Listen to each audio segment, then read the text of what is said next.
Hello, everyone. Now that you've set up your conference, it is important for you to then know what you have the ability to do within your conference. So we're going to go ahead and start a conference. Once it begins, your students have the ability to go in there with you.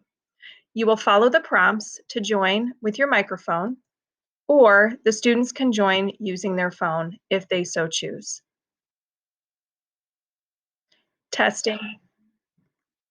If you hear any noise, then you would be good. Okay, so let's run through a couple of the options that you have. The first thing that I can do is I can start recording the conference. So you will see up here how long you've been recording. The next thing that you can do is you can upload a presentation. I'm going to find a PDF that I've downloaded from my Google Slides presentation. What's important that you do in your slide is to leave a blank whiteboard slide if you needed one of those for your actual presentation. If you need multiple or if you need to name those whiteboard slides for your students to use, please keep that in mind. The next thing you're going to do is make sure that that checkbox right here is enabled and upload. From here on out, then you have this presentation as the default for your students as they're viewing your conference.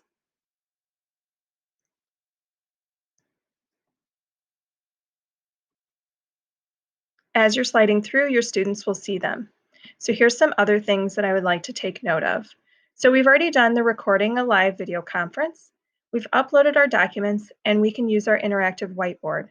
So here I can turn this on and now I can see that it's on for all of my students if there is a double whiteboard.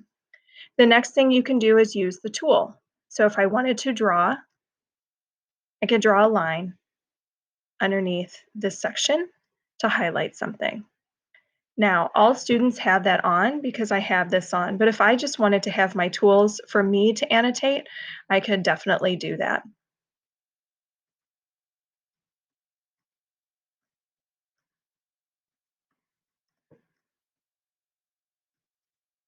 Okay, the next thing is going to be making live annotations. So we just did that. Chat instantly with all attendees. Over here, you have a public chat that is viewable.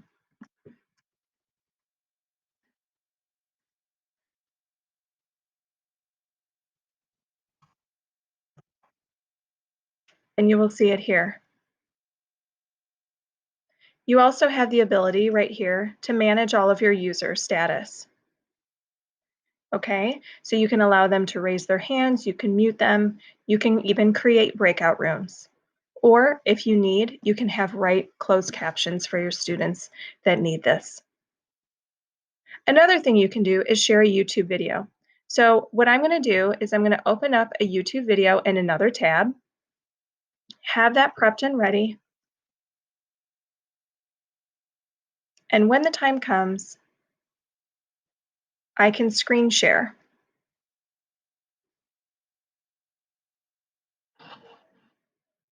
Okay, so I will open this up into a new window, have that queued up for my students.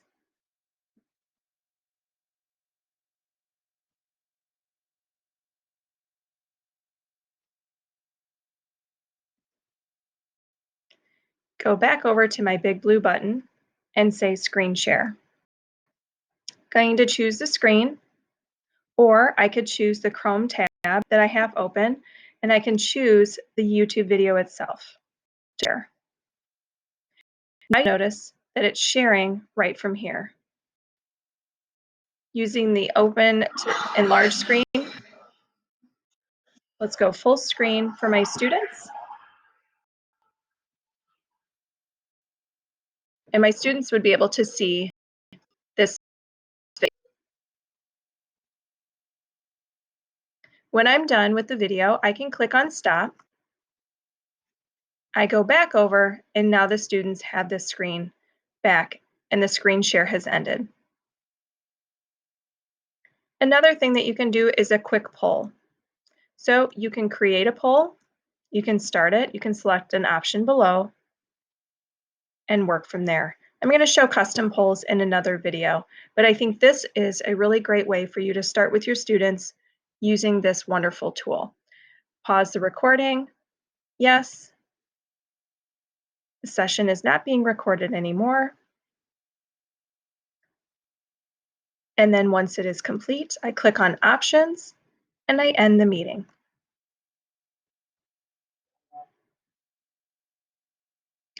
I hope that you found this very useful.